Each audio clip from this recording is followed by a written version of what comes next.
90% ખેતી એ ટ્રેક્ટર થી થાય છે અને એ ટ્રેક્ટર મોટા ભાગે તમારી જાણ ખાતર અમારે અહીંયા અમરેલી પાસે ચિત્તલ છે, ચિત્તલ ગામ. એ ચિત્તલ ગામમાં જે સનેડો નામનું ટ્રેક્ટર આવે, મિની ટ્રેક્ટર જેવો સરસ હોય, સનેડો, એને સનેડો કે આ લોકો, એ સૌથી વધુ અમરેલીના ચિત્તલમાં બને છે. હવે તમે જુઓ શું થાય છે. એ સનેડો કોઈ ખેડૂતે ખરીદવું હોય તો ભાવ ભલે 1.5 લાખનો હોય, સરકાર એમાં 25,000 35,000 થી માંડીને 60,000 જેટલી સબસિડી આપે છે. હવે વિચાર કરો, તમે એક કોર જૈવિક અથવા તો ઓર્ગેનિક ખેતીની સરકાર વાત કરે છે, તો ડીઝલ પેટ્રોલ થી ખેતી જે થાય એમાં ઓર્ગેનિક વાળી વાત ક્યાં આવે?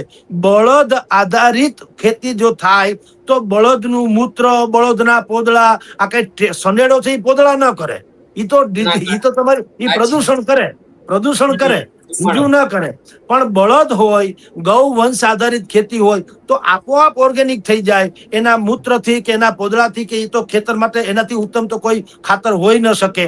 તો સરકારે જે ટ્રેક્ટરને સબસિડી આપે છે અત્યારે, એના કરતા જયારે અત્યારે બરાબર મોકો છે, એટલે કહું છું સરકાર પાસે, કારણ કે આવો મોકો ભૂતકાળમાં ક્યારે આવ્યો નતો, શાયદ ભવિષ્યમાં નહીં આવે.